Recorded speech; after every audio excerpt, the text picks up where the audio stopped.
David Hallyday a toujours évolué dans la musique et il a pu compter sur le soutien de ses proches pour se faire un nom dans ce milieu.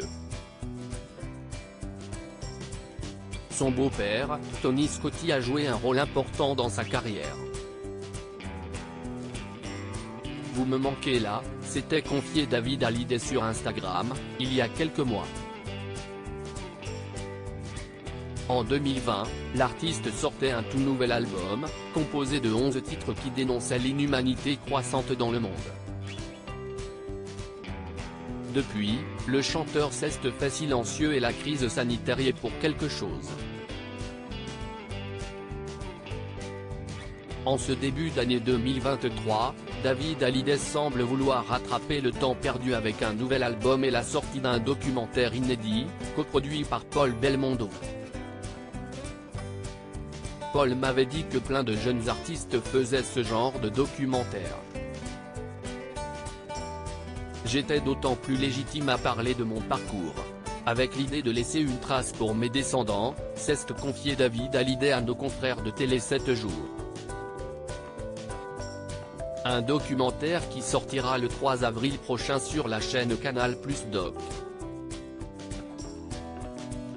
Dans ces images, David Hallyday se confie sur sa carrière, sa relation avec son père, mais aussi sa complicité avec son beau-père Tony Scotti.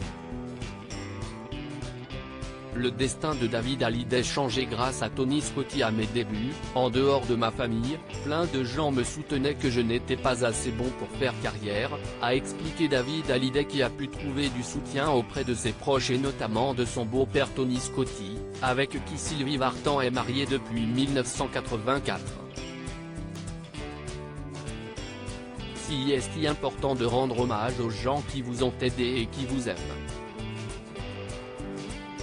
Dès l'âge de 17 ans, j'écrivais des chansons pour une boîte d'édition, sans penser à chanter un jour. Tony m'a encouragé à le faire. Sans cela, j'aurais poursuivi dans la musique, mais pas forcément en me produisant sur scène. De son côté, la mère de David Hallyday, Sylvie Vartan et sa grand-mère ont très vite compris que la musique était chez moi, non pas une passion, mais une vocation. Un projet interrompu le 16 juin prochain sortira donc le 15e album de David Hallyday, dont le premier titre Le plus heureux des hommes a été dévoilé le 24 mars dernier. Un titre chargé d'histoire. J'avais écrit ce morceau en 2002 pour mon père qui m'avait demandé de lui composer un nouvel album. Une idée top, car 100%, sorti en 1999, nous avait permis de passer du temps ensemble. Et puis, au bout de 5 titres, je me suis dit qu'il était préférable de rester sur cette référence de travail, entre lui et moi, a expliqué l'artiste. Le reste de l'album est composé d'un second titre inédit envers et contre moi et de versions réenregistrées de tubes de Gold, dont tu ne m'as pas laissé le temps.